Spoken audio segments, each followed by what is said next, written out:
Buenas noches, amigos de la CEOT. Les doy la más cordial bienvenida a este evento, que es muy especial porque damos lugar a la inauguración de un nuevo portal de educación, herramienta que nos permitirá trabajar durante este periodo en que aún no son posibles los eventos presenciales. Esta plataforma nos permitirá guardar los contenidos para ser visualizados posterior a su realización, sean estos congresos, cursos o webinar. Sin más preámbulos, le doy paso al doctor David Escalante, que es presidente del Comité de Trauma, para que inicie este evento científico. El tema es cirugía de aumentación en fracturas complejas del miembro inferior. David, por favor. Muchísimas gracias, Esteban. Una pequeña presentación de un video, sí, y a continuación sigues. Gracias.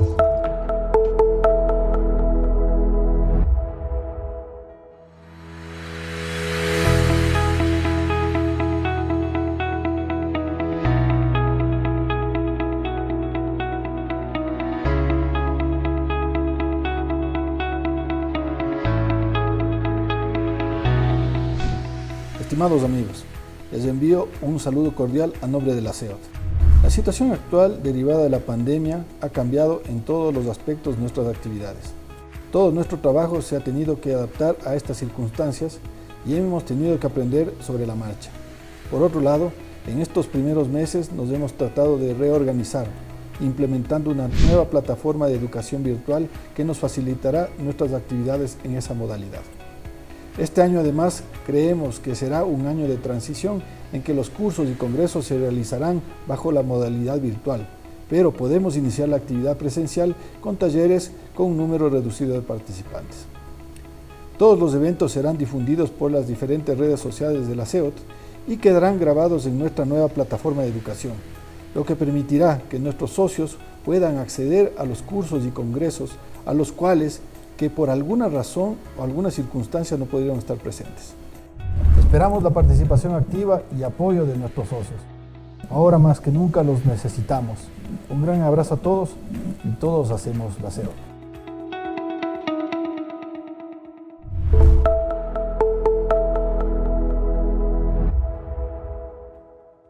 Buenas noches nuevamente, amigos. Realmente para nosotros como Comité de Trauma de la CO, también con el apoyo de AO Trauma, de todos nuestros compañeros traumatólogos, ortopedistas, queremos expresarles ese sentimiento de iniciar este nuevo evento a través de la plataforma de la web de la CEOT. Bienvenidos sean todos y queremos dar paso a nuestro patrocinador, el ingeniero Esteban Miño de Interpharm. Muchísimas gracias por su atención.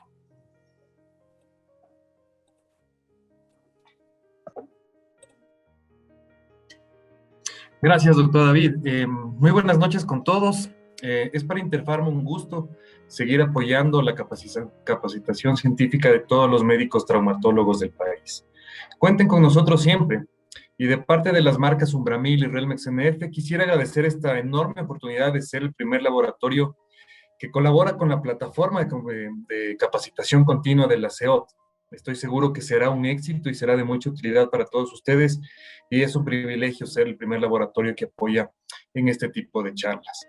Un abrazo y que la conferencia sea todo un éxito. Muchísimas gracias, Esteban. Bueno, a continuación quiero presentarles a nuestro AO Chairman de Ecuador, el doctor Marco Carrión, quien nos va a dar una introducción sobre este tema fascinante que es la cirugía de aumentación en fracturas complejas. Saber que este tipo de cirugía no solamente se maneja en fracturas complejas de miembro inferior, sino se extiende a múltiples circunstancias, osteoporosis, no uniones, pseudoartrosis. Así que con ustedes, por favor, Marquito, muchas gracias y bienvenido. Buenas noches a todos. Muchas gracias. Les agradezco a la CEOT por esta gran oportunidad de trabajar juntos siempre entre CEOT y AO, que vemos los mismos casos, vemos las mismas patologías y que siempre tenemos que estar juntos, siempre tenemos que trabajar como hermanos para la mejoría del tratamiento, para la mejoría de los resultados de nuestros pacientes, que es el fin último de nuestro ejercicio profesional.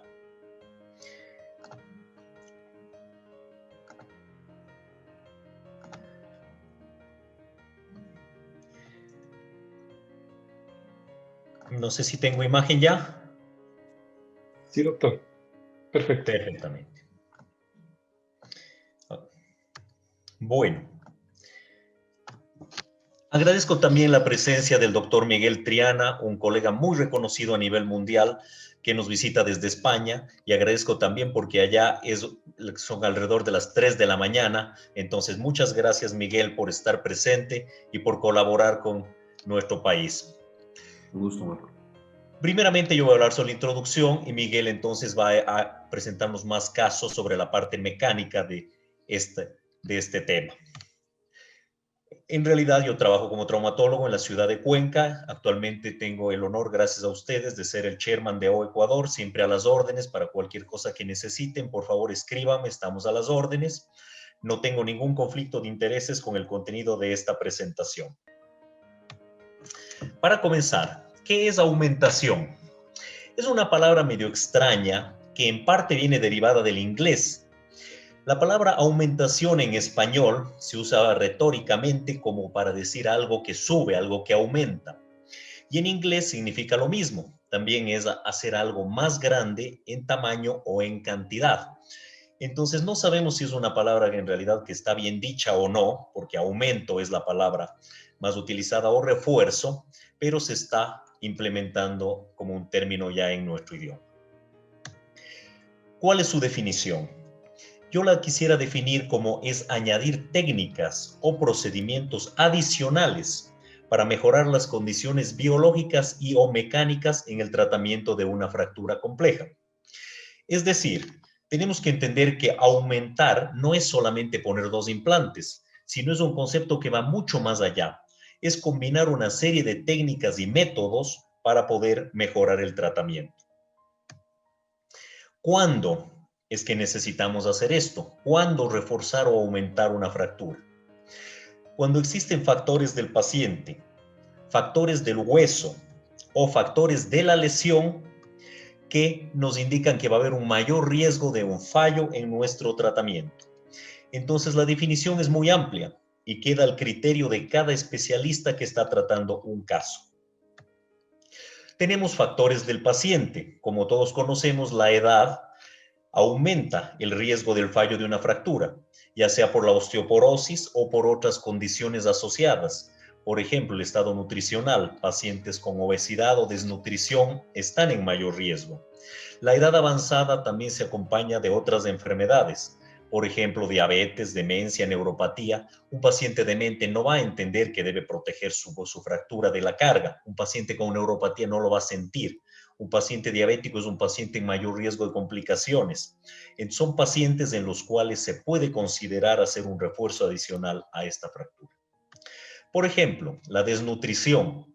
Está muy comprobado en este estudio del 2019 de que los pacientes que tienen hipoalbuminemia preoperatoria generalmente son mayores, son fumadores, son más dependientes, tienen una escala de ASA más alta, tienen días de hospitalización más largos y por lo tanto, por ejemplo, tienen 80% de riesgo mayor de cualquier complicación, 113% de riesgo de complicaciones mayores, 79% de complicaciones menores y 97% de riesgo de reoperación. Es decir, si en un paciente vemos que está hipoalbuminémico, por ejemplo, sabemos que debemos reforzar su fractura, porque no podemos corregir ese factor antes de la cirugía de emergencia. Otro factor que es muy grave es el tabaco. Existen muchos estudios clínicos y animales que muestran que tanto el uso actual como el uso previo, es decir, el que deja de fumar igual tiene riesgo. Entonces esto retarda la cicatrización de las heridas, duplica el tiempo de consolidación de una fractura y aumenta el riesgo de no unión. Es decir, en un paciente fumador debemos considerar ampliar nuestra osteosíntesis, ampliar nuestras medidas para que ese hueso, esa fractura consolide. Por ejemplo, este estudio también del año 2019 mostró, es una revisión sobre el tabaco y las fracturas. Los fumadores además se fracturan más, tienen un riesgo aumentado de fracturas. Tienen retardos de consolidación incluso si ya han dejado de fumar. Por lo tanto, el tabaquismo tiene factores negativos en los términos del riesgo y del tratamiento de las fracturas. Pasando al segundo tema, ¿qué factores del hueso nos influyen en una necesidad de aumentación? El más importante es la osteoporosis. El hueso que tiene un problema metabólico, ya sea la osteoporosis y otro, es un hueso débil. Huesos con tumores. Si encontramos un tumor, muchas veces debemos reforzar ese tumor para evitar el fracaso que nos cause ese defecto óseo. Si ya ha habido tratamientos fallidos, cirugías previas, infecciones, prótesis aflojadas, también es un paciente que requiere consideración. O la pseudoartrosis en la que el hueso ya tiene una falla previa, ya sea biológica o mecánica. Y factores de la lesión. ¿En qué fracturas se recomienda más reforzar o aumentar? En fracturas comminutas, en fracturas expuestas, fracturas con defectos óseos, fracturas en las que la articulación está comprometida, porque recordemos que la articulación debe ser reducida anatómicamente, entonces necesitamos hacer lo posible para que esa articulación quede reducida anatómicamente y restaurar sus relaciones con la metáfisis y con la diáfisis. O en fracturas periprotésicas, en las que parte del hueso ha sido reemplazado ya por un implante metálico. Entonces tenemos que a veces el hueso incluso ya se encuentra debilitado, entonces tenemos que pensar en una fijación suplementaria. Entonces, si consideramos que algunos de nuestros pacientes tienen uno, dos o más de todos estos factores que hemos mencionado, debemos considerar hacer algo extra para poder llegar a un resultado satisfactorio. ¿Qué tipos de aumentación tenemos entonces? Tenemos aumentación biológica. La aumentación biológica comprende diferentes campos: injertos, sustitutos óseos, estimulación electromagnética, estimulación ultrasónica, ondas de choque, factores de crecimiento, plasma rico en plaquetas, células mesenquimáticas. Entonces hay muchos tipos de aumentación biológica que no vamos a detallar porque son demasiado largos. Aumentación mecánica, que puede ser estructural, por ejemplo, al aplicarle cemento a una fractura, al aplicarle fosfato tricálcico, o en cuanto al material de osteosíntesis. Generalmente, muchos de los tipos de cirugía que hacemos implican una combinación, es decir, no buscamos una fijación biológica pura o una estabilidad mecánica. Como todo en la vida, la combinación generalmente es el punto medio. Las cosas no son blancas o negras, sino suelen estar en el extremo gris. Entonces tenemos que entender que cada tipo de intervención tiene que ir hacia la parte biológica o mecánica también, según si el problema que nuestro paciente presenta es más biológico o mecánico. Por ejemplo, dentro de los aportes biológicos más conocidos está el autoinjerto. Si tenemos una fractura en la que ya sabemos que existe un problema biológico, por ejemplo, pérdida ósea o una pseudoartrosis, el autoinjerto es el gold standard. Según el tipo de autoinjerto que escojamos, si es cortical, corticoesponjoso o esponjoso, si es de crestilíaco, de otros tejidos, el injerto va a tener propiedades ya sea osteogénicas, osteoinductivas u osteoconductivas. Y este injerto puede ser tanto picado o estructural. Tenemos también el aloinjerto, que tiene muchas ventajas, como por ejemplo el hecho de evitar la morbilidad del sitio donante, el hecho de que está disponible en grandes cantidades, a diferencia del autoinjerto. Este injerto generalmente es más hacia la parte mecánica que biológica. Es osteoconductivo, es decir, permite el crecimiento de hueso, pero no es osteogénico y es poco osteoinductivo. También puede utilizarse picado o estructural. Generalmente se utiliza para defectos mayores o para expandir el autoinjerto. Por ejemplo, un caso, un hombre de 58 años, diestro, es médico psiquiatra, sufre una caída en la montaña con traumatismo del hombro izquierdo. Se le mencionó las opciones de osteosíntesis y prótesis y él dijo que no quería una prótesis bajo ningún motivo. Entonces se le colocó un aloinjerto de peroné estructurado, aloinjerto picado dentro de la cabeza humeral y una placa de reconstrucción, una placa bloqueada tipo filos. Entonces, con esto, con un injerto, nosotros conseguimos dar soporte estructural y parcialmente algo de soporte biológico. 4 años después, el paciente presentó una necrosis parcial de la cabeza humeral, pero el paciente está realizando su consulta y su trabajo sin mayor problema. Otros Sustitutos óseos, por ejemplo, tenemos la matriz ósea desmineralizada, que tiene principalmente algo de proteína morfogenética ósea. Es osteoinductiva, pero no da soporte estructural. Pero para lo que nos sirve mucho es para expandir el injerto. Es decir, nosotros podemos aumentar una osteosíntesis con un injerto y con BMP dentro de la matriz ósea. Tenemos también injertos biosintéticos de los que va a hablar Miguel, por ejemplo, la hidroxiapatita, el fosfato de calcio, el sulfato de calcio, etcétera, que también nos permiten en algunos casos dar soporte estructural y en algunos casos algo de soporte conductivo. Otro de los mecanismos de aumentación muy conocidos es el uso de cemento de polimetilmetacrilato, que se comenzó utilizando en las vertebroplastías de la columna y se vio que realmente daba soporte estructural. Este sistema permite también un buen anclaje de tornillos, el relleno de defectos. No es lo mejor para rellenar defectos, pero se puede utilizar especialmente en tumores e incluso puede servir para hacernos una aumentación biológica en el caso del masqueleto. Por ejemplo, un caso de una mujer de 88 años, típica caída a nivel, sufre una fractura en la unión basicervical intertrocantérica, pero ustedes pueden ver que tiene una coxa vara y que además es un rasgo vertical cizallante, es decir, un Powell's 3.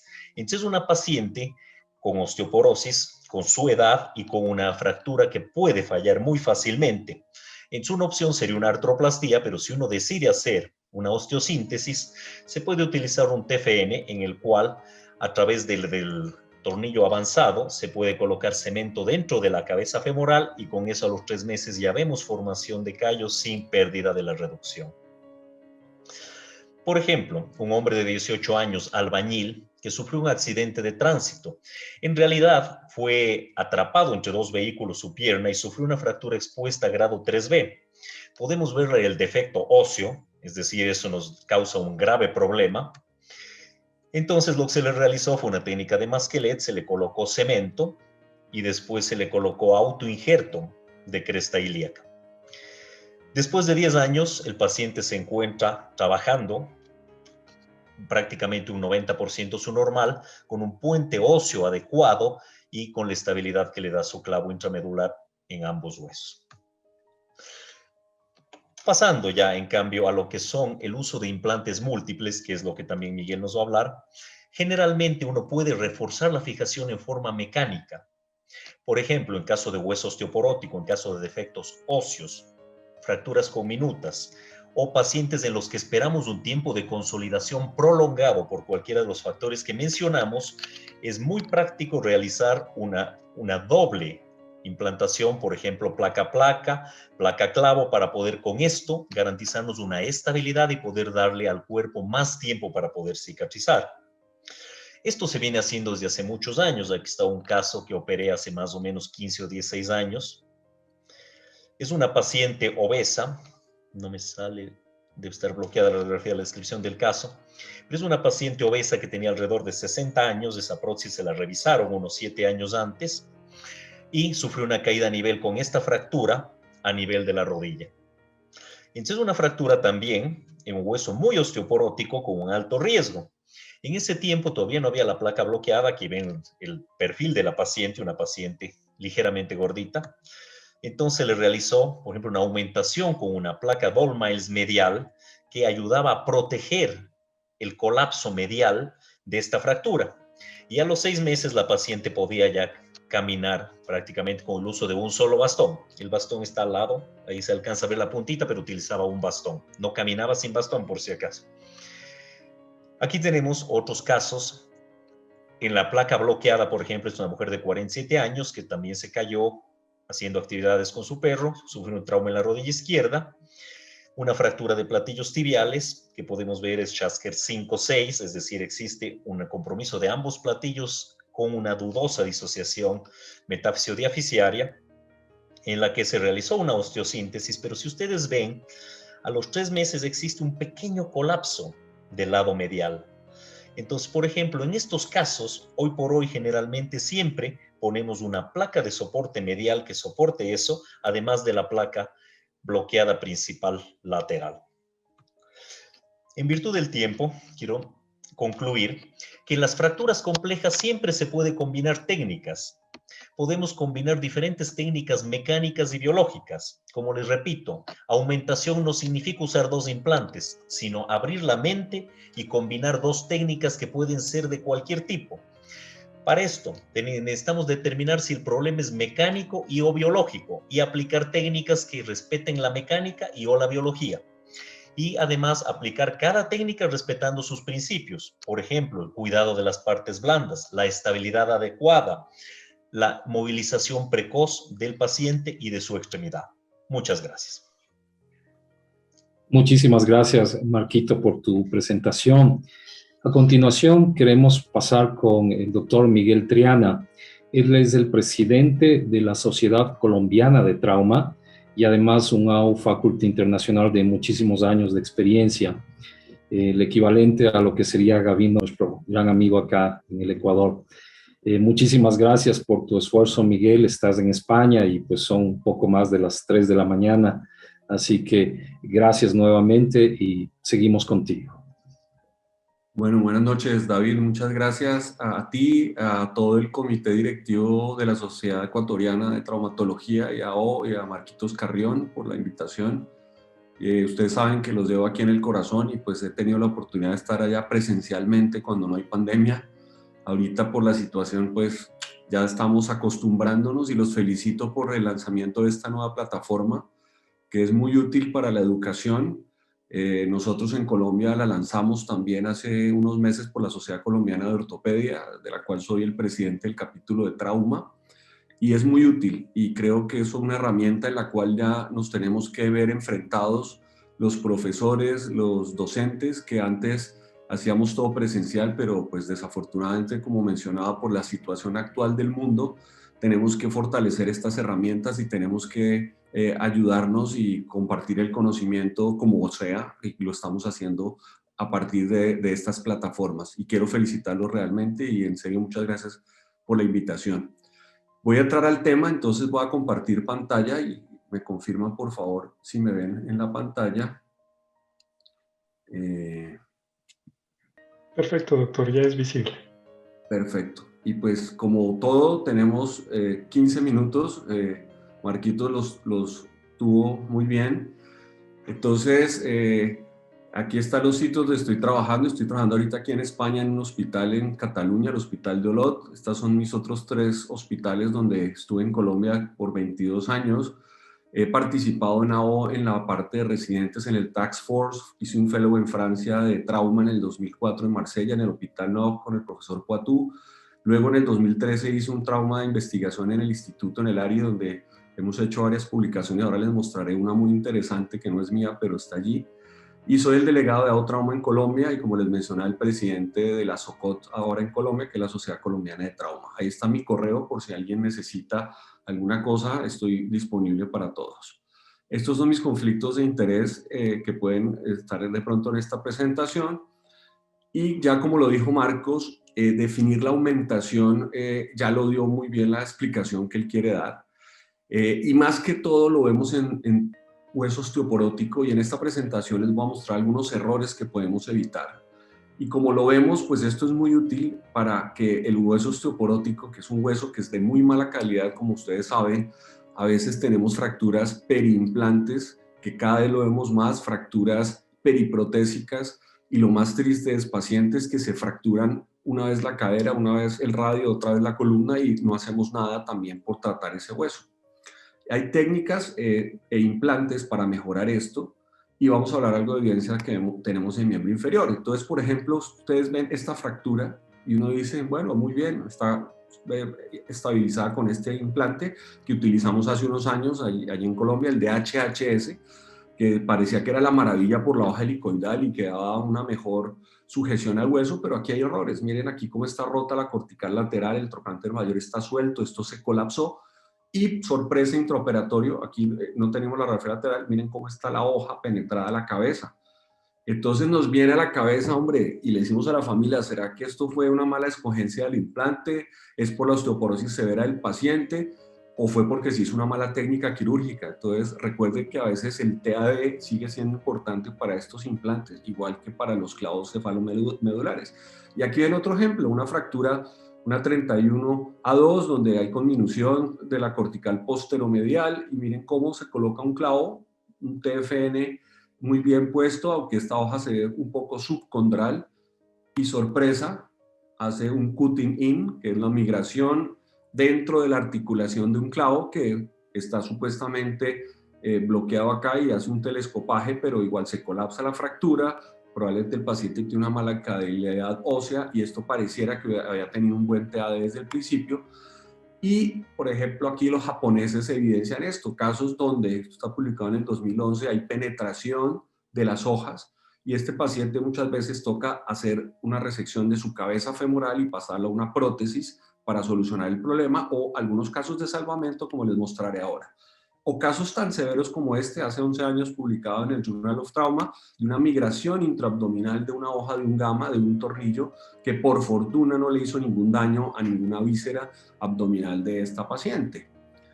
Entonces, como mencionaba Marquitos, tenemos muchos osteobiológicos que nos pueden ayudar, tenemos un armamentario en la industria farmacéutica, pero que debemos conocer qué nos están ofreciendo, porque a veces hay gente que hace cócteles, mezcla de todo, mezcla autoinjertos, aloinjertos, todos estos productos, y a la final uno se pueden inactivar o no sabemos qué fue lo que funcionó para nuestro paciente.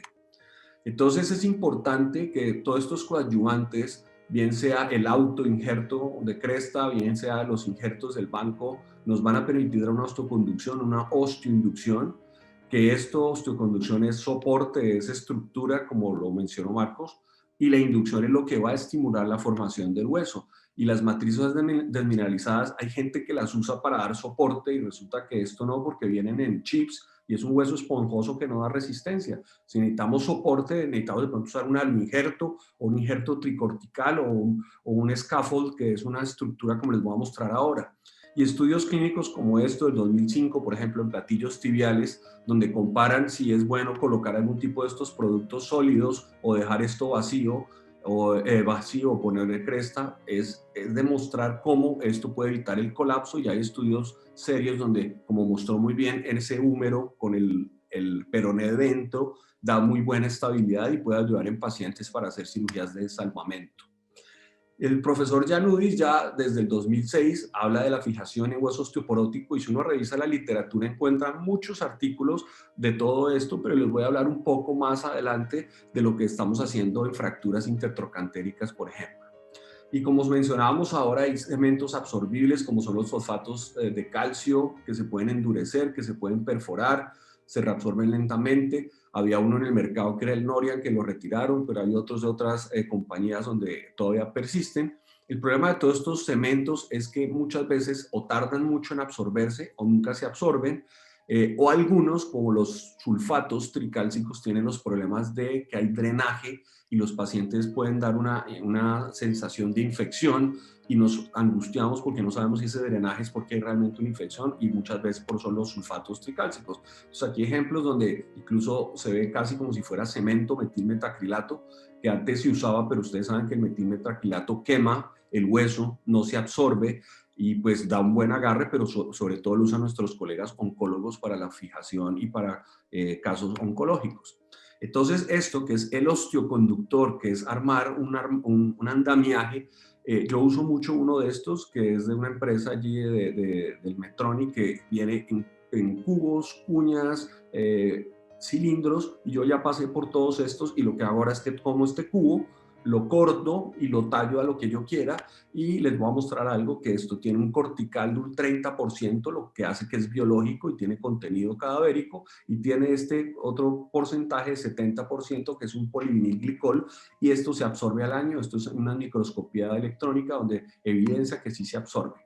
Entonces, un ejemplo, paciente de 85 años, nuevamente la operé, le puse este DHHS, se colapsa y la señora nos reingresa con una fractura perimplante.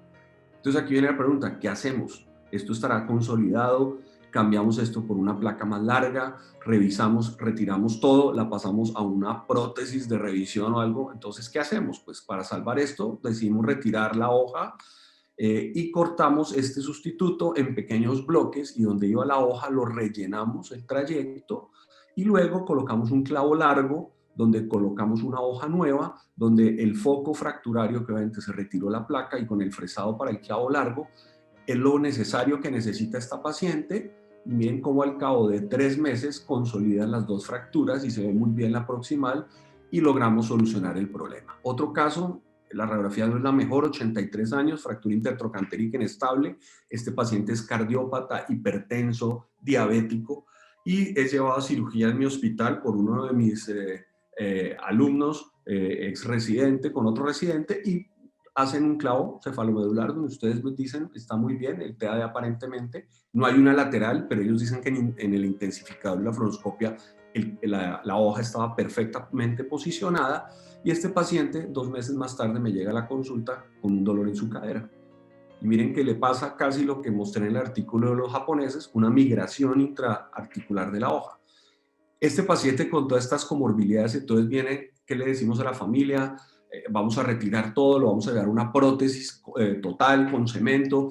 Entonces viene la duda si vale la pena rescatar o de una vez hacer una cirugía más grande. Entonces decidimos rescatar. Aquí ustedes ven el abordaje estaba muy anterior, aquí la entrada del clavo.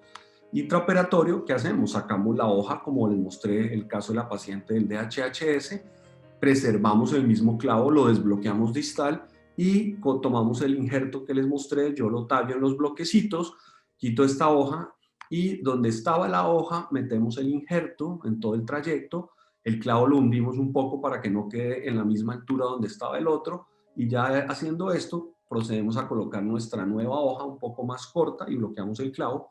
Y este paciente del posoperatorio inmediato, este es el resultado, y este es el paciente a los 3 meses caminando sin dolor, y el paciente al año, obviamente se ve una pequeña imagen aquí superior en el acetábulo, pero no tiene problema. Otra paciente, 60 años, está en Navidad colocando las luces y se cae y representa un dolor en la rodilla, va a urgencia, le dicen que no tiene nada y a las 3 semanas nos llega con esta imagen, le tomamos este TAC que evidencia una fractura y se está colapsando en varo. Entonces la llevamos a cirugía, hacemos una osteotomía prácticamente de apertura en el foco fracturario. Aquí se hubiera podido colocar un Tomofix, pero usamos una placa bloqueada en T convencional y logramos colocar un injerto de estos, y está la paciente a las 4 semanas apoyando con un apoyo total, y al año, y como ustedes ven, esto se va absorbiendo y muy seguramente esta paciente hoy en día le tomamos una radiografía y ya no se ve nada del injerto. Ahora, pasando a la cadera. El artículo clásico de Kammerlander, este es uno que publicó en el 2018, donde en el TFNA, que es el femoral clavo de aumentación, avanzado, no es aumentación, la A es avanzado para que la gente piensa que es solo aumentación, ellos encuentran que en los pacientes que estudiaron ni siquiera mejoran la levantada del paciente y que camine más rápido, pero dice que potencialmente esto puede prevenir operaciones en un futuro. Sin embargo, aquí ven otro estudio de estos japoneses donde ellos sí demuestran que este tipo de clavo puede disminuir la falla en la fijación y eventos adversos intraoperatorios, como pueden ser cuando estamos colocando el cemento, penetración por la guía en la cadera, que ahí inmediatamente se contraindica el procedimiento y hacemos la artrografía para verificar que no haya penetración y que se nos vaya a ir el cemento, porque esto sí sería nefasto para la articulación de la cadera. Y este último estudio que acaba de salir, publicado en Journal of Biomechanics, del grupo con los cuales yo estuve allá en Davos, que es Iván Cedric, el ingeniero, y Boyko, que es el director, donde ellos comparan estas cabezas femorales y las ponen a testear en el Istron y colocan el TFNA, bien sea con hoja, con tornillo, y le colocan el cemento, la aumentación, con el TraumaSem, o el PFNA, que ustedes bien saben que bloquea diferente, no se le coloca el tornillo proximal como el gamma, sino este bloquea directamente desde abajo hacia el clavo, y ellos demuestran en estos tests que esto sí significativamente disminuye la resistencia al cutting out de los implantes. Entonces, ¿qué se busca? Poner una hoja o un tornillo en unas cabezas que son de muy mala calidad ósea, donde utilizamos este tipo de instrumentales que nos van a permitir introducir este cemento, porque ya las hojas vienen perforadas, bien sea hoja o bien sea tornillo, y todo esto nos va a permitir aumentar un tiempo más de cirugía, porque además hay que aguantar 15 minutos que el cemento esté bien sólido para terminar de bloquear el clavo, pero que nos va a permitir en estos pacientes añosos, sobre todo mayores de 80 años, colocar nuestro cemento y esto parece que nos va a mejorar un poco los desenlaces. Nosotros hicimos un trabajo en Colombia que está próximo a publicar en el Journal of Trauma con Rodrigo Pesantes y Carlos Mayo Larte en nuestro hospital y tuvimos casi 100 pacientes, que era un estudio ciego, pero no les puedo dar los datos ahora por lo que está en proceso de publicación. Hubiera querido mostrárselo, pero pronto saldrá, ojalá no lo acepten para publicación. Y como se mencionaba antes, en las prótesis también, esto está publicado en el 2002, pues hemos usado alinjertos donde son estructuralmente estos strut que ayudan, pero ustedes deben saber que las lazadas de alambre también tienden a necrosar el hueso y muchas veces estos alinjertos nunca se van a integrar, pueden ser foco también de infección o problemas, pero en algunos casos desesperados la única opción que tenemos es utilizar esto y cada vez en trauma también lo estamos utilizando un poco más. Este paciente, por ejemplo, nos llegó acá, caída, 84 años, hombre de ascendencia alemana que vive solo, se cae en el parqueadero de su casa. Y miren esta fractura conminuta periprotésica, una tipo C, donde pareciera que había sido por un accidente de coche y no, fue caída de él desde su altura. Pues obviamente cayó a un sótano en su garaje y entonces, ¿qué hacemos a este paciente? ¿Qué le podemos ofrecer? Entonces, podríamos poner un aloinjerto, sí, pero no, miren, simplemente con una placa bloqueada larga de estas de ángulo variable de fémur distal, logramos hacer una osteosíntesis biológica técnica MIPO, balanceada con tornillos. Algunos de estos tornillos tienen una técnica del estudio que yo hice en Davos del LAC-LOCK, que es un tornillo donde sobredimensionamos este agujero y este queda al hueso y el otro a la placa y hace menos rigidez porque mucha gente rellena esto de tornillos y luego se fatiga la placa y falla y medialmente no necesitamos hacer nada y este paciente lo estamos siguiendo, ya lleva 3 meses y ya aquí se ve callo óseo, aquí está, nos fractura esta cortical, pero está consolidando. Otra que nos llega, 78 años, revisión de prótesis de rodilla. Miren, el vástago afuera completamente, la tenemos que operar y obviamente le colocamos una placa de tibia, de platillo externo, que lo adaptamos al medial porque las mediales son muy cortas, son prácticamente una T. Aquí le ponemos en la pierna derecha, la de la izquierda en espejo, le colocamos unas guayas. Hoy en día tenemos estas guayas que son casi plásticas, que no son metálicas, que necrosan menos el hueso y la paciente aquí lleva 2 meses y va muy bien. O casos como esto que tenemos que colocar 2 placas, donde la literatura, como ven ustedes, esta gente de Israel, favorecen colocar 2 placas, una medial, una lateral. Obviamente estos sándwiches a veces pueden tener necrosis, pero si lo hacemos también con técnicas MIPO, que hay artículos publicados por los tailandeses donde se puede deslizar unas placas largas, teniendo en cuenta aquí la vasculatura y no hacer un daño iatrogénico, nos pueden ser muy útiles en fracturas conminutas, con mala calidad ósea o periprotésicas bajas. O esto, como muestra este estudio, la aumentación, aquí un paciente que tiene una no unión, le recambian el clavo, le ponen una placa suplementaria con una hoja acá y esto da una mejor estabilidad, como esto, osteosis terribles llenas de tornillos donde se cambian y se colocan placas de aumentación. O este caso nuestro, un masquelet que había hecho uno de mis colegas, le hemos alargado 7 centímetros, se nos va en valgo. Entonces, ¿qué hacemos? Fracasar todo, retirar todo, amputarlo, ponerle un tutor. No, pusimos distractor femoral y colocamos una técnica con una placa en onda, aquí le llenamos con ría y le ponemos un halo suplementando. Este paciente era al mes, tengo el seguimiento, pero desafortunadamente no encontré las últimas fotos y este paciente ya lleva 1 año y consolidó. Entonces, para recordar, la aumentación son diferentes métodos, como ya se mencionó y como lo dijo Marcos, donde podemos utilizar sustitutos, placas, clavos. Lo importante es que cada clavo, cada paciente hay que seleccionarlo muy bien. Hay que mirar las comorbilidades, como se explicó al principio. Muchos pacientes son ancianos, desnutridos, pacientes que tienen osteoporosis severas y que tienen esta cascada de fracturas que nadie les ha tratado. Y nadie pone alerta a esto. Entonces recuerden que estos pacientes mayores hay que hacer un seguimiento, hay que hacer un tamizaje metabólico de vitamina D, de calcio, fósforo, de citometría. Ya no es necesario porque sabemos que es una fractura patológica por fragilidad, pero estos pacientes, fuera de necesitar muchas veces clavos como estos que nos van a ayudar con la aumentación, van a requerir un soporte farmacológico que sería fundamental para estos pacientes.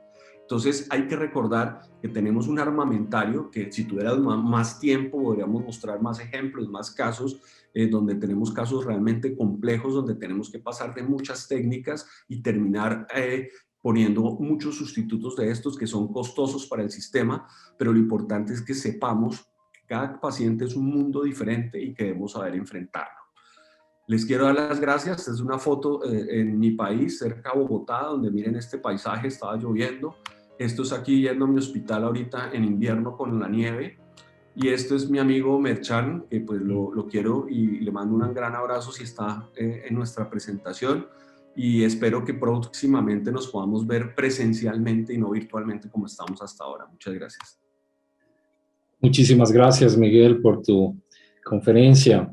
Aprovechando, Miguel, hay una pregunta que me envían.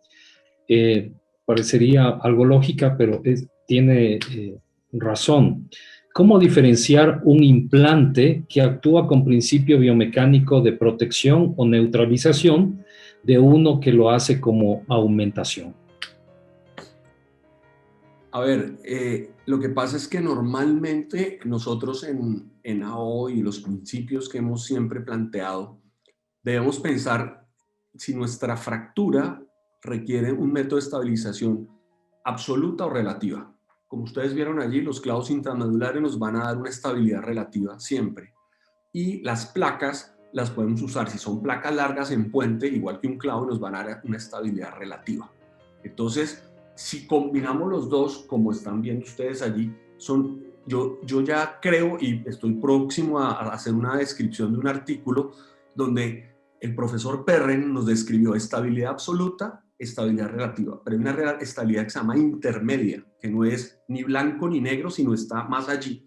Y es el problema donde caemos todos. Ese ejemplo que les mostré de ese artículo donde está ese fémur lleno de placas de tornillos, que todo se rompe y todo falla, porque eso creen que es una aumentación y resulta que eso es un error porque están llenando el hueso, necrosando la vascularidad y llenándolo de tornillos.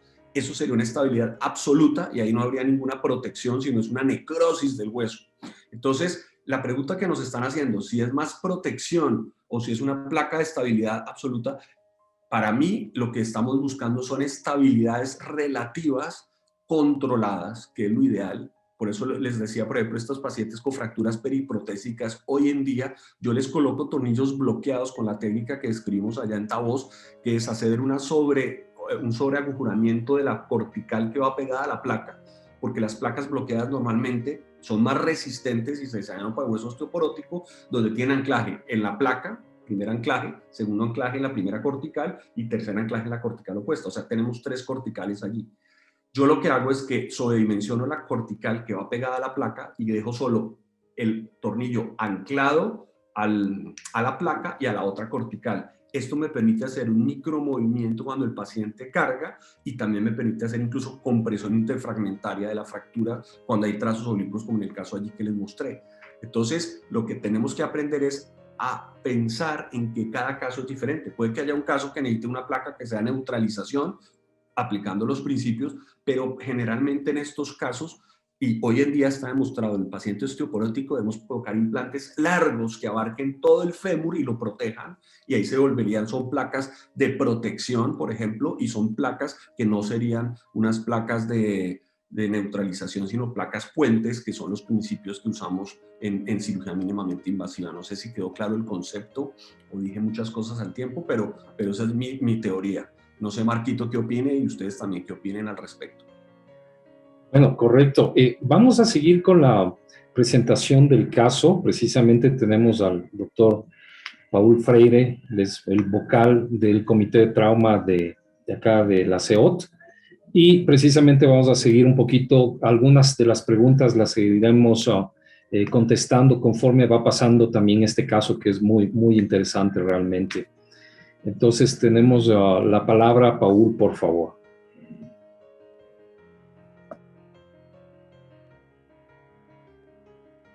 Doctor Freire, por favor, no olvide habilitar su micrófono. ¿Está? Déjame abrir el... ¿Cómo está la presentación? ¿Está en pantalla completa ya? Ahí. Buenas noches. Hoy voy a presentar un caso clínico acerca de una cirugía de aumentación para el webinar. Muchísimas gracias por la invitación para estar presente aquí. Se trata de un paciente de sexo masculino de 29 años de edad, sin antecedentes patológicos de importancia, que 2 horas antes de acudir al servicio de emergencias sufre un accidente de tránsito. podemos ver que la herida compromete la cara anteromedial, el tercio proximal de la pierna, cara anterior y anterolateral del tercio del muslo izquierdo. Una herida de aproximadamente 15 centímetros de espesor total que expone hueso. Hay una pérdida de cobertura cutánea importante en la región proximal. Hay presencia de material contaminante, tierra, vidrio, tela y pintura. Podemos ver aquí, hay una radiografía del fémur, donde evidenciamos una fractura multifragmentaria que compromete el tercio distal de la diáfisis. Además, es epifisiaria compleja, metafisiaria simple, con pérdida importante de estogóceo a nivel del tercio distal de la diáfisis del fémur. Correcto. Paul, vamos a esperar ahí un momentito. Bueno, ya tenemos la imagen. No sé, Marquito, este tipo de pacientes creo que en todas nuestras ciudades nos llega y realmente pues, es alarmante cuando tenemos un problema de esa pérdida importante de estogóceo. ¿Cómo le abordas inicialmente a este paciente? Bueno, primeramente el manejo del paciente traumatizado. Sabemos que es un paciente que puede tener una lesión neurovascular, es un paciente que va a sangrar bastante, es un paciente que debemos estabilizar.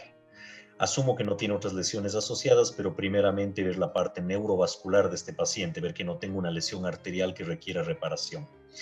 En segundo lugar, el manejo de urgencia de la fractura expuesta. Necesitamos, desgraciadamente, debridar y a veces sacar más fragmentos de hueso.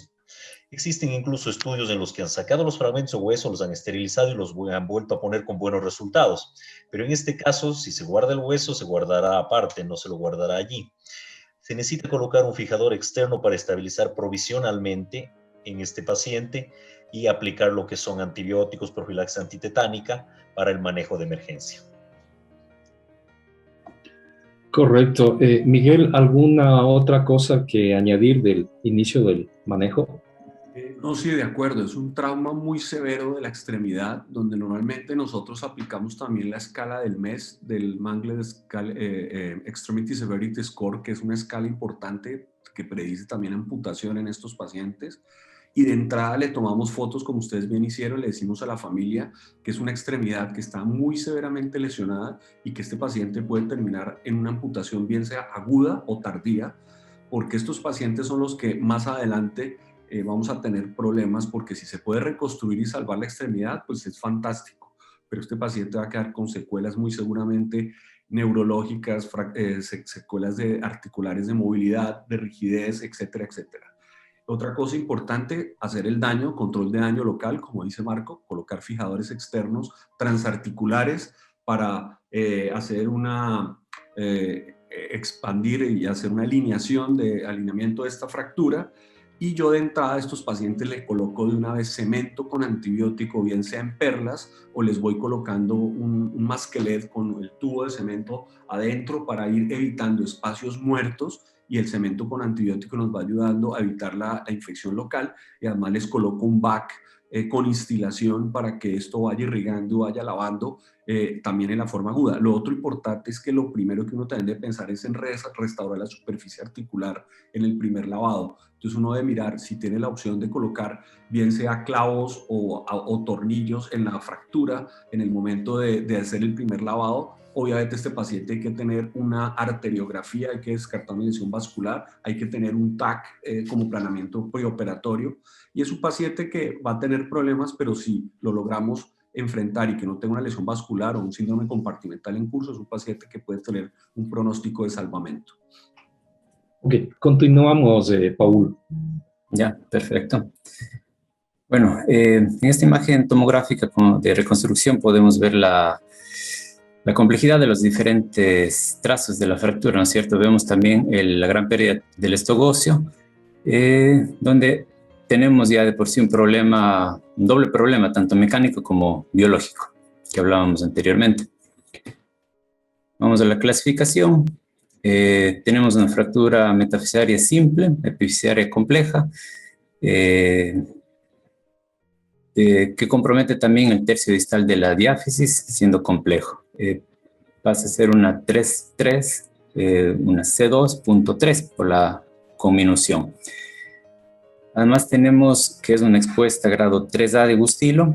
En la clasificación de la O también de partes blandas es una IO3.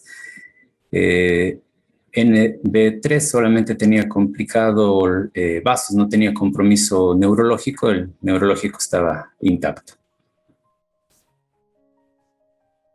Entonces, ¿qué podemos hacer? ¿Qué podemos utilizar para fijar esto? Inicialmente, el manejo de urgencia, ¿no es cierto? Una limpieza quirúrgica, estabilización del paciente, una reposición hemodinámica y necesitamos estabilizar la fractura. El plan inicial con fijadores externos se procede a puentear, como mencionaron anteriormente, la articulación. Fijamos, también se colocó el sistema de presión negativa, un sistema VAC, donde nos va a ayudar con las limpiezas posteriores, limitándole o disminuyendo el número de ingresos al quirófano del paciente. Correcto, otro punto a considerar. ¿Qué opinas, Miguel, sobre los sistemas VAC? ¿Ha habido artículos a favor, en contra? ¿Qué tiempo hay que utilizarlos? ¿Cuándo fallan? Todo esto. A mí me parece excelente, es una terapia coadyuvante y hoy en día en fracturas abiertas y son una herramienta útil. Sin embargo, esto no quiere decir que nos vaya a reemplazar a nosotros en hacer los desbridamientos. El desbridamiento en esta fractura inicial es fundamental. Uno a veces termina sacando tierra, polvo, pasto, pavimento de esto, y el desbridamiento de afuera hacia adentro es el principal.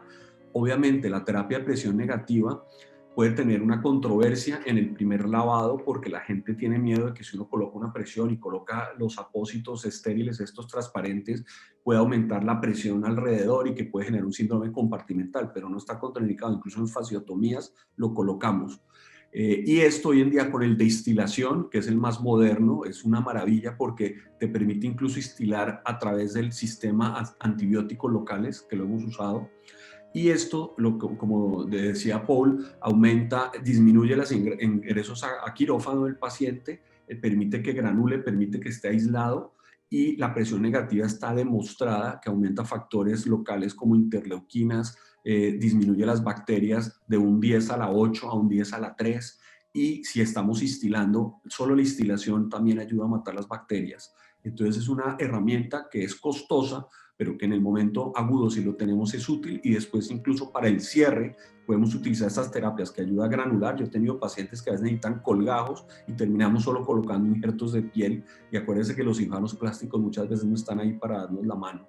Entonces es una terapia que yo creo que la literatura, y cada vez más en unos años, igual que como colocamos los antibióticos, el triconjugado, estas terapias van a estar obligatoriamente a la mano para estos pacientes tan severamente comprometidos.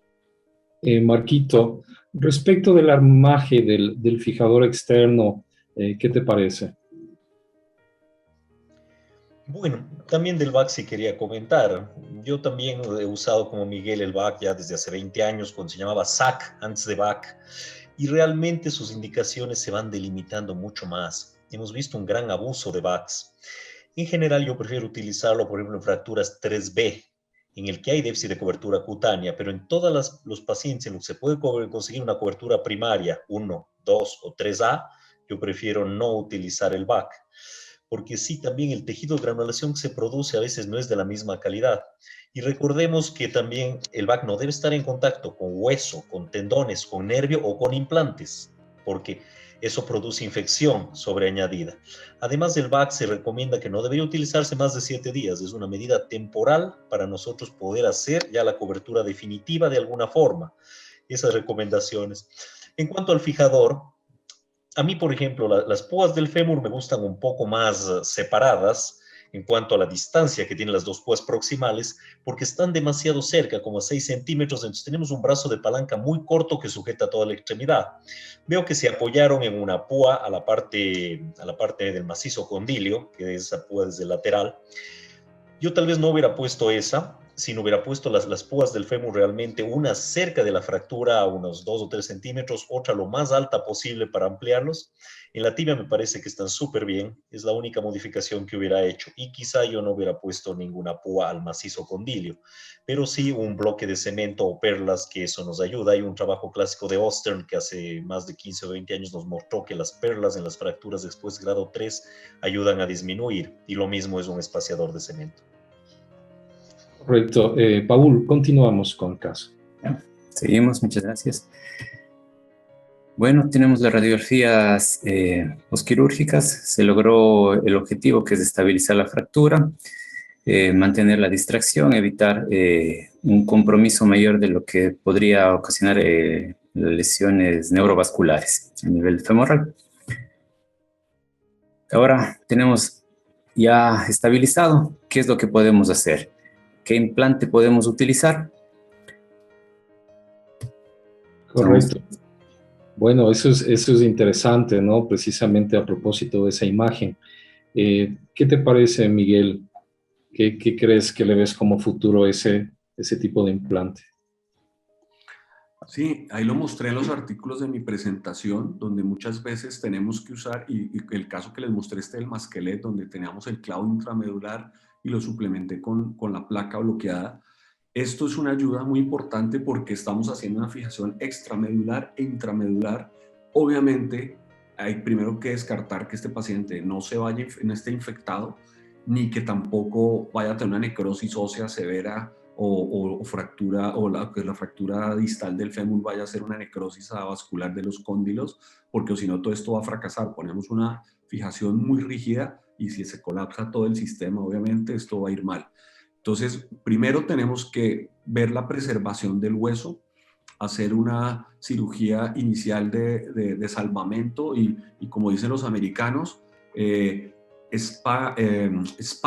scan. Entonces uno usualmente pone el fijador externo y en esas fracturas periarticulares toma luego la tomografía para mirar cómo le quedó esto armado, e ir armando progresivamente la parte articular, que es muy importante porque además estoy viendo que tiene una fractura de tibia, es una rodilla flotante, además este caso. Entonces este caso es una fractura, es un caso muy complejo donde no solo está el fémur comprometido, sino la tibia. Entonces tenemos que ir mirando qué es la menos agresividad que yo le voy a poner a este paciente, porque si este paciente se lo mostramos, yo también hago fijación externa y fui presidente del capítulo de fijación externa en Colombia, al que hace solo fijación externa, te va a decir que lo va a manejar con un fijador externo de entrada, donde le va a hacer un transporte óseo de arriba, de próxima a la distal, y le pone un fijador circular y lo va a manejar con un fijador ya definitivo para tratamiento, que es una opción válida con la lesión tan severa que tiene tejidos blandos. Pero si lo queremos reconstruir de una técnica que hoy en día usamos de Masquelet, que yo uso mucho, esta fijación es una fijación muy válida y nos permitirá tanto fijar el cemento en el momento que lo vamos a usar como espaciador temporal y podemos fijarlo tanto con el clavo como con la placa más el hueso nativo del paciente. Marquito, ¿qué opinas de las placas ortogonales en fracturas distales, estas metafisiarias complejas de fémur con pérdidas? Sí, es verdad. Existen diferentes opciones, como bien lo menciona Miguel. Tenemos un defecto óseo una vez que ya está erradicada la infección, que vemos que existe una buena función neurovascular, que la extremidad es salvable. Entonces ahí nos toca la parte difícil, que es ahora cómo hacemos que consolide con un defecto óseo tan grande. En realidad, poner una placa por lateral y una por medial también es una opción válida, pero necesitamos en el medio aportar la parte biológica. Este rato estamos viendo la mecánica, es verdad, que es ese clavo con la placa, pero lo que bien dice Miguel, el Masquelet es la parte biológica. ¿Cómo hacemos para que se forme nuevo hueso? Y claro, tenemos varias opciones. Una es el transporte óseo, que es muy válido y muy práctico, y uno ve los casos de fijación externa que funcionan perfecto. Realmente con un tutor multiplanar esto se puede hacer maravillosamente bien. Lo otro, el Masquelet también, al inducir una membrana que nos actúa como un periósteo, entonces eso nos permite la formación de hueso, a veces en 1 o 2 tiempos. Lo otro que se puede es aportar un peroné vascularizado también. Entonces, por ejemplo, haciendo la técnica correcta, el peroné puede reconstruir la columna medial y colocar una placa, claro, una lateral que vaya larga hasta arriba y una placa medial pequeña, que sería el ortogonal que tú me dices, para poder con eso poder contener al injerto de peroné y con eso además añadiendo injerto picado de lo que sobre del peroné, a veces se puede conseguir ya una consolidación adecuada. Entonces, el clavo es más fuerte que una placa, pero en este caso, al tener un fragmento distal tan pequeño, yo sí me inclinaría tal vez por una placa larga lateral y una placa más corta por medial. Correcto, continuemos, Paul, con el caso. Bueno, en este caso se inició ya la planificación, convertirlos en menos fragmentos, empezaron por la reducción de la parte condilar, femoral, y posteriormente se fijó con el clavo centromedular asociado a la placa lateral. Como podemos ver, tenemos dos defectos. Tenemos el defecto biológico y el mecánico. El defecto mecánico se lo salvó con los dos materiales, pero tenemos el defecto biológico. Entonces, en esa zona se coloca también el cemento óseo, pretendiendo formar la membrana de Masquelet. Sí. Y se hace la cirugía mediante un abordaje transpatelar. Paul, perdón, una observación. Sí. Como recomendación, y eso me lo recomendó Masquelet porque lo conocí en Francia y yo hago bastante técnica, hay un error que uno a veces comete y es que uno coloca el cemento luego al final cuando ya ha hecho esto. Lo ideal es colocar unas jeringas o unos soluciones salinas, el Biaflex, el plástico aquí dentro, para proteger todas las partes blandas, las arterias, el nervio, que no se le va a ir cemento. Y el cemento se debe colocar en el momento que uno coloca el implante, o sea, al mismo tiempo, para que quede integrado. ¿Sí me explico? Y a veces uno coloca los tornillos en el momento, porque si uno perfora estos tornillos después de que esté fragado el cemento, fractura el bloque de Masquelet, que a mí ya me ha pasado. Entonces lo ideal es poner el cemento primero, el bloque de cemento largo, y en ese momento ir colocando los implantes. Fíjate que aquí tenemos dos, es más difícil. Y Masquelet recomienda sobrepasar hasta 2 o 3 centímetros distal de donde está la parte distal con cemento y 3 proximal, para que en esa zona de hueso nativo se forme la membrana. Obviamente el cemento se va a calentar adentro, hay que estarlo irrigando.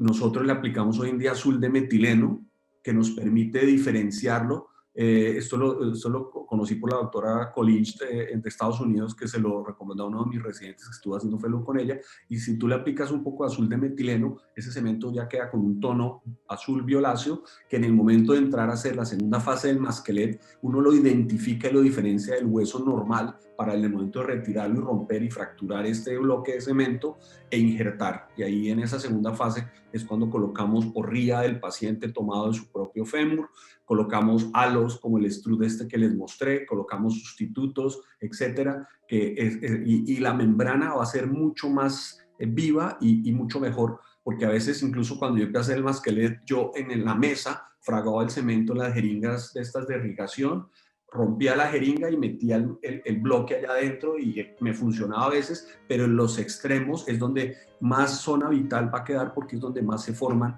factores de crecimiento, factores de necrosis tumoral y todo, y son las que hay que preservar cuando uno abre la membrana en la segunda fase. Esa es mi observación. Excelente observación. Muchas gracias. Bueno, continuemos. Bueno, aquí ya tenemos las imágenes del resultado. Tenemos una suplementación doble con placa y clavo, además cemento óseo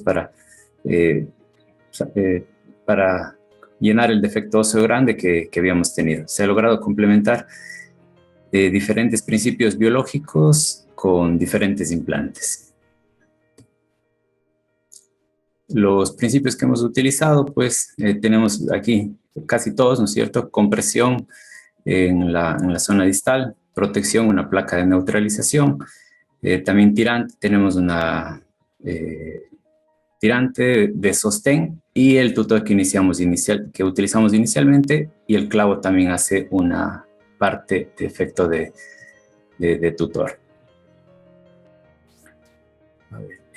Es importante considerar que en la misma fractura puede ser tratada con varios implantes y con varios principios biomecánicos, y a cada uno de ellos cumple diferente función. Ya.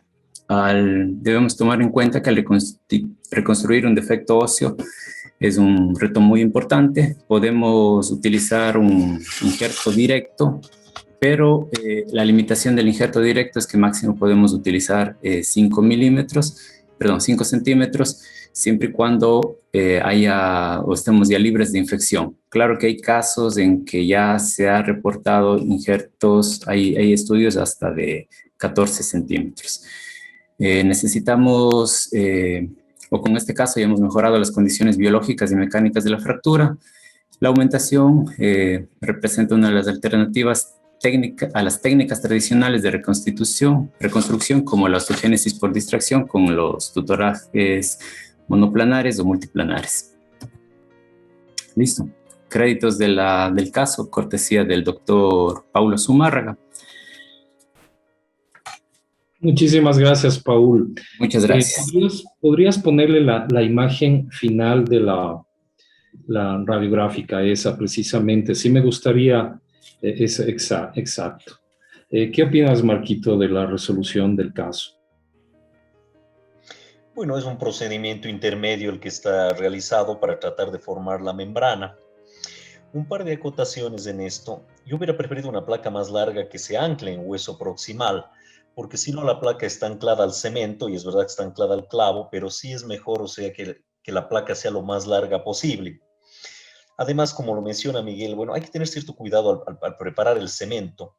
A mí me gusta recubrir el clavo y la placa, y a veces lo echo con gasa, a veces con mangueras de plástico cortadas, porque el rato que toca sacar eso, cuesta. Entonces, en cambio, si tienes una interfaz que protege el implante del cemento, al final no se necesita que el manto de cemento sea lo más grueso posible. Es suficiente con que haya un manto uniforme que puede medir 5, 7 o 10 milímetros. Entonces, la sacada del cemento rompiéndolo es mucho más fácil si uno no cementa completamente. Se evita problemas y tiempo quirúrgico. Correcto. Bueno, vamos a tratar de contestar algunas preguntas. Miguel, Gustavo Marín desde Colombia, gran amigo y compañero del posgrado. ¿No es factible un espaciador con fijación y en un segundo tiempo una prótesis tumoral?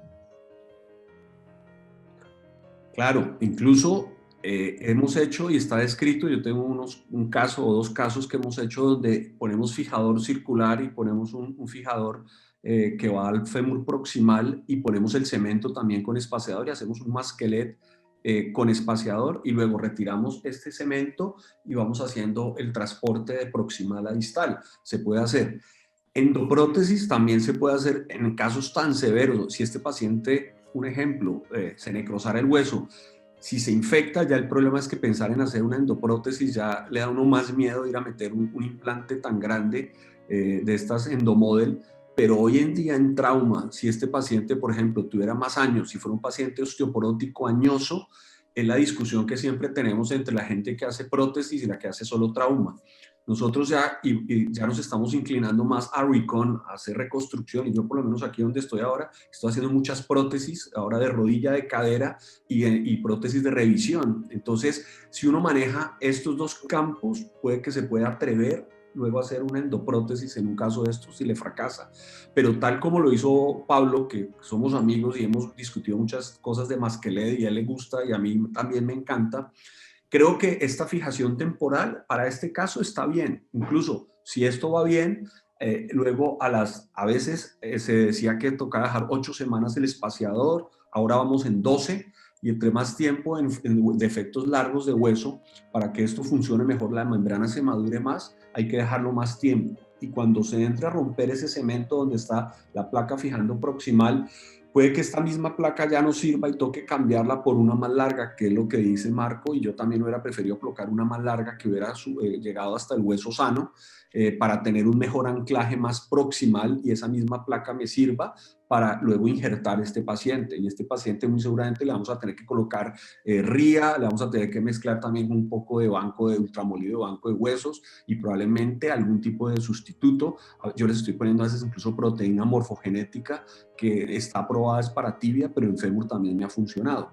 Entonces, Hay que esperar, lo más importante es que este paciente no se infecte, ya por lo menos tiene varias cosas buenas, se manejó de una forma adecuada desde el principio, se hizo un fijador externo transarticular, se colocaron los antibióticos, se colocó el VAC, se colocó el espaciador con cemento para no dejar espacios muertos y está muy bien estabilizado, que es el otro problema. A veces dejamos eso inestable y cuando esto quede inestable pues va a favorecer la infección. Entonces yo creo que sí, este paciente, si todo esto fracasa, puede terminar en una endoprótesis, no estaría tampoco descabellado.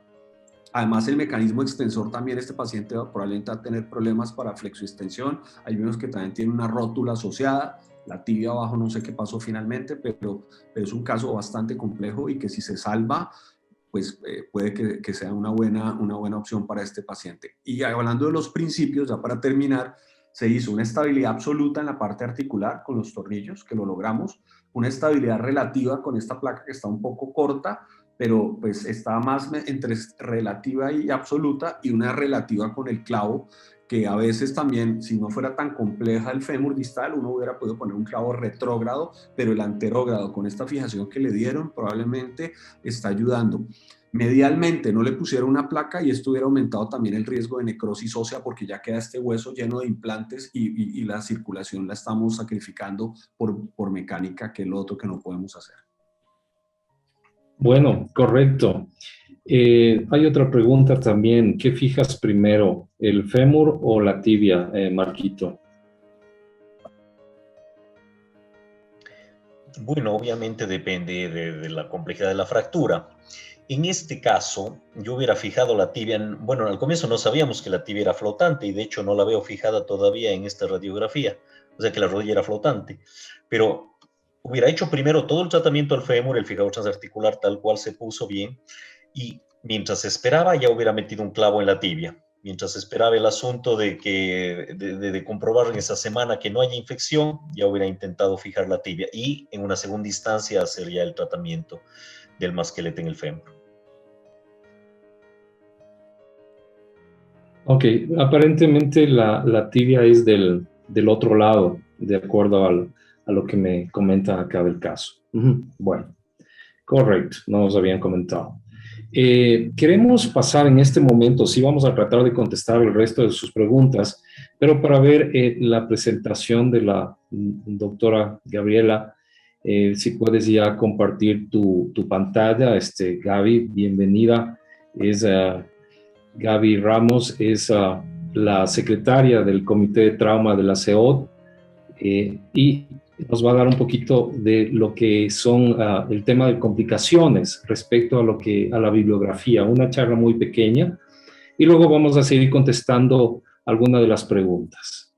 Muchas gracias.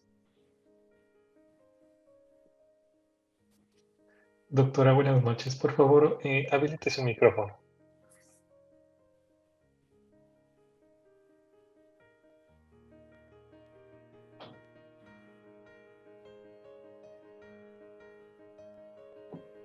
Ahí estamos.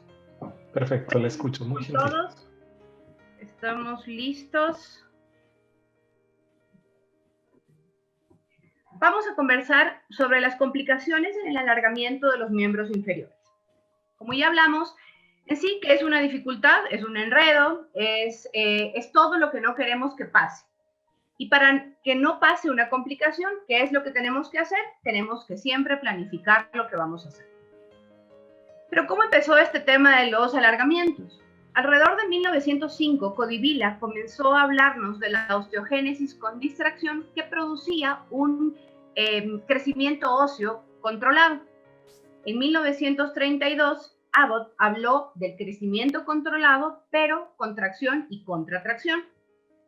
Pero no es hasta 1950 cuando Ilizarov habla de la revolución de la biología de la regeneración ósea. A partir de Ilizarov, todo este alargamiento cambió totalmente y lo mejoró y lo hizo más asequible. En 1990, Paley inició la nueva era en el alargamiento y fue el primero en hablarnos de una clasificación de las complicaciones de los alargamientos. ¿Pero en qué se basa el alargamiento óseo? Se basa en la tensión, en la ley de la tensión y el estrés. Es decir, aplicando una tensión gradual en un tejido vivo, se genera un estrés y este estrés lo que va a hacer es estimular la regeneración con todos los factores que hemos hablado que generan hueso. Lo principal en esta diapositiva que tenemos que tener en cuenta es que el tejido vivo tiene que tener un adecuado aporte vascular. Ya se habló muchas veces y es uno de los principios del AO, es conservar las partes blandas y por ende el aporte vascular. Sabemos que las fases son latencia, alargamiento y consolidación, y el proceso que es una corticotomía, una distracción, una osificación y remodelación. Lo bueno de este 2020 que podemos sacar de bueno es que nos permitió hacer varias revisiones sistemáticas y metaanálisis en base a las publicaciones de los alargamientos. Como vemos, son artículos relativamente nuevos. Y ahora, ¿cómo, cuándo y dónde vamos a alargar? ¿Cómo vamos a alargar? Depende muchísimo del cirujano. El cirujano tiene que tener una experticia, tiene que estar preparado para hacerlo y debemos elegir un método adecuado. El método a utilizar puede ser un tutor, ya sea lineal o circular, un tutor y clavo, que es lo que preconiza Paley, y los nuevos clavos de alargamiento, que son los Precise o los Fitbone, que son magnéticos y motorizados. ¿Cuándo vamos a alargar? Depende mucho del tipo de acortamiento. Se determinó que acortamientos menos de 2 centímetros no vale la pena hacer un alargamiento. Un acortamiento de 2 a 4 centímetros es posible que se realice un alargamiento, pero cuando hay un acortamiento de más de 4 centímetros está indicado. Siempre es importante saber si tratamos con un paciente con una fisis abierta o cerrada, porque el tratamiento es totalmente diferente. Y sobre todo, tenemos que elegir el tipo de paciente. Antes de realizar un alargamiento un alargamiento programado, obviamente, tenemos que elegir el paciente. El paciente tiene que ser sometido a una evaluación psicológica para evaluar la tolerabilidad. Un alargamiento no es un proceso corto, es un proceso relativamente largo y que produce dolor porque se está alargando un hueso y el paciente tiene que estar dispuesto a soportar esto. Si no tenemos paciente, no vamos a tener nada por más de que hagamos todos los métodos que hemos mencionado. ¿Dónde? Si vamos a alargar un solo hueso, como en el caso de los traumatismos, o si vamos a alargar varios huesos, como en el caso de los pacientes acondroplásicos, en los que se produce un alargamiento tanto de miembros superiores como de miembros inferiores. Nuevamente, todo tiene que ser planificado. Paley describe que hay 3 palabras básicas al hablar de los alargamientos, que es un problema, que en sí no son quirúrgicos, un obstáculo en el alargamiento que involucra que tengamos que tener una cirugía pequeña para alcanzar nuestra meta, y una complicación que ya son cirugías varias y que nos altera el resultado. Es en 1990 que Paley habla de la clasificación, las tres tipos de complicaciones, y en este cuadro vemos que fue modificado por Black y colaboradores en el 2015 y habla de complicaciones mínimas, que son los problemas, generalmente son las infecciones de los pines, en las tipo 2, que son los obstáculos, que hay un pequeño cambio en las cirugías que vamos a hacer, y las tipo 3, en la que ya no se alcanza la meta deseada y se vuelven ya en sí las complicaciones y tenemos que hacer nuevas cirugías y cambiar el método que estamos utilizando. Pero en sí, las principales complicaciones. La principal complicación es la infección de los pines, es la más nombrada en todas las publicaciones que tenemos acceso. Y como cirujanos, la forma de evitar una infección del pin es colocar pines de hidroxiapatita. Eso está demostrado que disminuye la infección del pin. Y también hay que tener mucho cuidado con el paciente, ya que es netamente del cuidado en caso de evitar esta infección. La pobre regeneración ósea, ya se comentó, todo paciente es única y todo paciente es único, y nosotros como cirujanos lo que tenemos que prevenir es la necrosis térmica. ¿Cómo prevenimos la necrosis térmica? Es en el momento de ser muy cuidadosos en la inserción de los pines y de realizar las corticotomías, y está demostrado que la necrosis térmica se evita cuando hay una irrigación continua al hacer estos procedimientos. Otra complicación es la mala alineación, y está dada por la resistencia muscular. En el momento de que estamos haciendo un alargamiento, tenemos que tener mucho cuidado de evitar una mala alineación el momento del crecimiento del hueso, porque si es que tenemos una leve mala alineación, hay que realizar cambios en el constructo.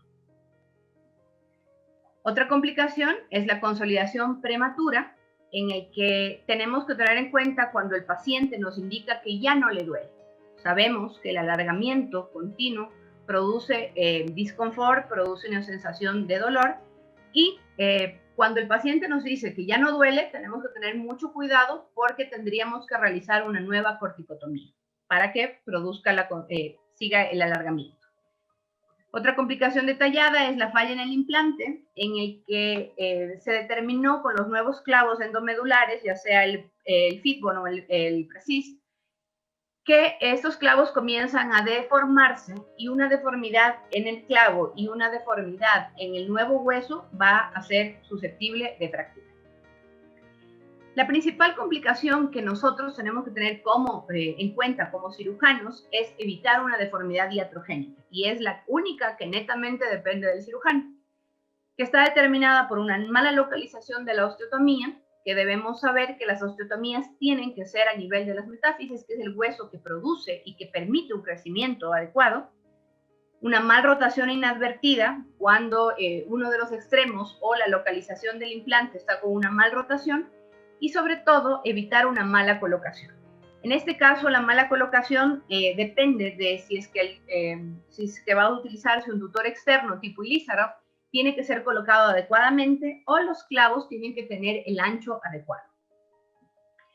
La contractura articular, Paley la recalca como una complicación severa en la que termina de realizar una liberación de partes blandas severa, sobre todo en el fémur, ya que la banda iliotibial contrae la articulación y se tiene que liberar. La subluxación articular es la peor complicación que tenemos al realizar un alargamiento, y eso también depende de nosotros. Tenemos que realizar un alargamiento en una articulación vecina que sea muy estable. Si es que tenemos articulaciones que no son estables, si es el caso de un alargamiento en un fémur corto congénito, la cadera tiene que ser estable, caso contrario se va a luxar. Y también, si es que una rodilla está inestable, la tibia va a volverse anteversa o retroversa porque no hay una estabilidad. Después de Paley viene Donnan, que reclasifica las complicaciones en los alargamientos y habla de 4 fases. La primera es, no hay una alteración en el goal, en la meta que vamos a alcanzar, en el tamaño del alargamiento, no necesita cirugía, no anestesia. La tipo 2, no hay una alteración en la meta, pero sí necesita una cirugía correctiva. Y la tipo 3 es una alteración que necesita corrección quirúrgica y no se va a lograr el tamaño deseado. Y la tipo 4 es una alteración irreversible que indica que hay que cambiar todo el aparataje que se ha utilizado. Las complicaciones, ¿cómo las vamos a evaluar? Las complicaciones no solo se evalúan radiográficamente con los resultados, sino que tienen que ser evaluados en 3 aspectos. El tamaño de la corrección. Como cirujanos, nosotros planificamos cuánto vamos a alargar, y ese va a ser nuestra meta y nuestro gol. La duración del tratamiento está determinado por el tamaño del alargamiento que vamos a hacer, por la rotación y el crecimiento óseo que está programado. Y sobre todo hay que tener en cuenta la funcionalidad del sistema músculo-esquelético. De nada sirve que alarguemos miembros que no van a funcionar. Es muy importante recalcar esto, porque si al realizar una cirugía compleja y un procedimiento complejo como es un alargamiento, si nuestro pie o nuestra rodilla no es funcional, no nos va a dar un resultado adecuado y el alargamiento va a fracasar. En base a esto, en el 2012 se pregonizó una nueva clasificación en base a la de Paley y a la de Donnan, en la que hablaba nuevamente de 4 grados, en el que, como dato nuevo, tenemos que en la tipo 3 son procedimientos que se logra la 3A un 75% del gol del tamaño que suponemos que vamos a lograr, y la tipo 3B es en la que se logra menos del 75% del alargamiento que hemos deseado. Y la 4 es una pérdida de la función y no se logra el alargamiento deseado. Muchísimas gracias, les dejo mi email, es una charla corta. Todas las personas que quieran los artículos que sean compartidos, los tengo y me pueden escribir y se los facilito. Muchísimas gracias. Muchísimas gracias, Gaby. A propósito de esto, Marquito, ¿qué opinas precisamente de hacer acortamientos?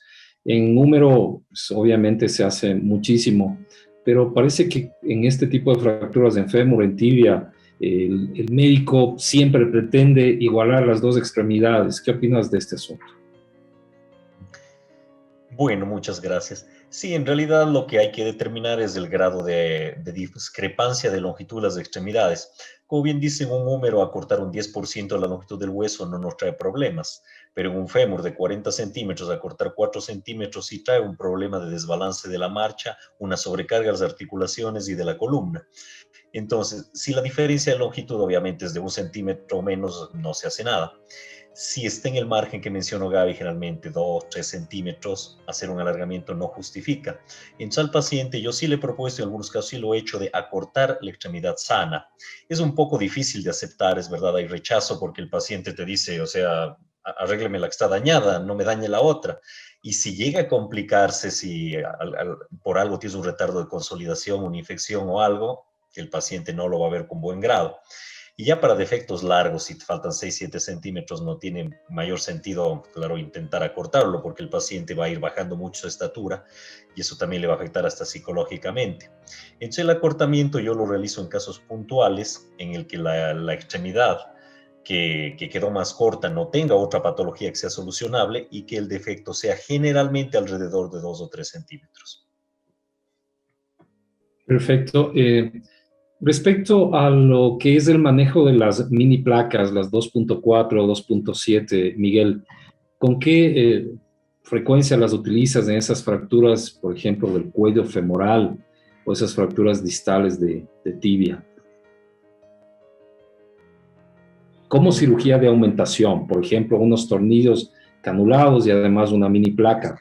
Incluso por ahí tenía un caso que hicimos allá en Bogotá, la cardioinfantil, una fractura de cuello femoral de un paciente joven. Hoy en día se está pregonando mucho utilizar, por ejemplo, ni siquiera de 2.7, a veces placas de tercio de caña pueden ser útiles, pero sí puede ser una opción. Lo que pasa es que también uno piensa si debe meter tanto metal en una articulación, por ejemplo, que esto pueda generar a largo plazo una metalosis, pero son válidas. Hoy en día estamos usando placas bien pequeñas e incluso en maleolos posteriores se están usando placas para fijar el maleolo posterior o las tibias distales, como tú bien mencionas. Algo que a mí sí me preocupa a veces es que estos implantes de tan bajo perfil a veces tienden a romperse y hay pacientes que los tornillos se rompen cuando ya hacen carga, pero igual cada caso es diferente y uno debe pensar cómo suplementarlo. Pero sí, hoy en día las estamos usando. Correcto. Marquito, existen artículos que hablan que inclusive los tornillos polares o polar screw precisamente también pueden funcionar como cirugía de aumentación, igual que los cerclajes. ¿Qué opinas de estos aditamentos? Bueno, el cerclaje es una aumentación, es un refuerzo adicional que se lo hace a una fractura que está muy desplazada. Se utiliza para fracturas complejas desplazadas, para fracturas periprotésicas. Por ejemplo, en eso yo cuando opero una periprotésica, a diferencia de Miguel, prefiero utilizar en la parte proximal una combinación de tornillos monocorticales con cerclajes. Si pueden ser cables mejor, pero si el paciente no tiene el presupuesto, alambre doble de 1.5 milímetros. Hay estudios que muestran que el cable, o sea que el cerclaje más tornillo es superior ya sea al tornillo o al cerclaje por separado. Entonces los cerclajes sí son una aumentación. Hay que hacerlo con cuidado de no desperiostizar. Antiguamente se exponía todo el hueso, se le ponían los cerclajes, se lo amarraba, entonces el hueso quedaba muerto. Hoy por hoy tratamos de hacer una incisión pequeña, por la misma incisión que se centra la placa proximal de 2 o 3 centímetros, se pasa los cerclajes con un pasador y se lo hace. Los tornillos Poller, en realidad, más que servir como aumentación, sirven para direccionar el clavo y para evitar una mala posición. tenemos que son parte de la herramienta de reducción y de mantención de la posición de un implante intramedular.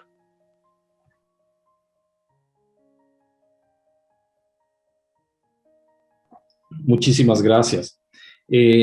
Precisamente hay otras preguntas que se han contestado ya a través de las diversas charlas.